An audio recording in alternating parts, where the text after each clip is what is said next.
নমস্কার বন্ধুরা, আমি যোগী আদিত্যনারায়ণ আপনাদের সাথে আজকের একটি গুরুত্বপূর্ণ আলোচনা করব, যেটি হলো স্মৃতিশক্তির সম্পর্কে। এবং এই স্মৃতিশক্তি কেন দুর্বল হয় আজকের এই ভিডিওর মাধ্যমে বলবো।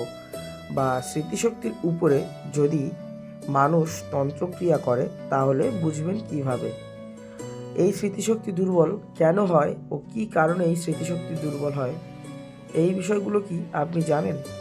যদি না জেনে থাকেন তাহলে ভিডিওটি আপনি শেষ পর্যন্ত দেখুন, তাহলে এই ভিডিওর মাধ্যমে আপনি সব কিছু জানতে পারবেন।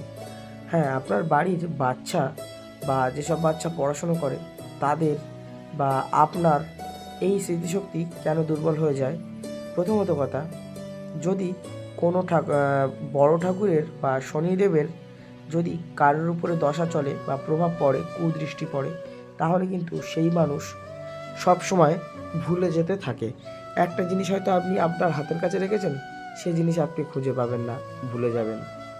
এই সমস্যাগুলো কিন্তু হয়। এটা শনি গ্রহ যদি কারোর উপরে দৃষ্টি দেয়, শনি গ্রহ, শনি দেবতা উনি হচ্ছেন কর্মফল দেবতা, উনি কর্মের ফল প্রদান করে থাকেন।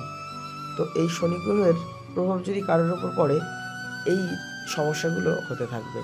আবার এই শনি গ্রহকে কেউ যদি নষ্ট করে দেয় কোনো তান্ত্রিক দিয়ে বা ইচ্ছা করে যদি ক্ষতি করে, তাহলে আমি এই যে সমস্যা বললাম, শনি গ্রহের এই সমস্যাগুলো কিন্তু হবে। এমনকি হাতে টাকা পয়সাও থাকবে না, মানুষের জীবন অস্থিরতা একটা ভাব চলে আসবে।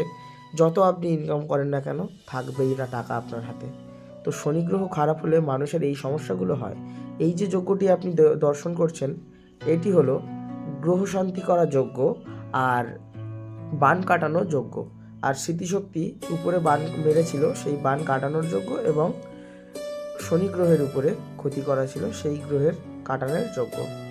আচ্ছা, কোনো মানুষের উপরে যদি কুফরি কালাম বা তন্ত্রমন্ত্র ক্রিয়া দ্বারা স্মৃতিশক্তি নষ্ট করে দেয়, হয়তো আপনার সন্তান ভালো পড়াশুনো, বা আপনার পাশের বাড়ির কোনো মানুষ, বা আপনার উপর যে রাগ করে আছে সেই মানুষ হয়তো আপনার সন্তানের ভালো চায় না, বা আপনার সন্তান হয়তো পড়াশোনা ভালো করছে, সেটা হয়তো তার সহ্য হয় না, সেই কারণে কিন্তু নষ্ট করে দিতে পারে।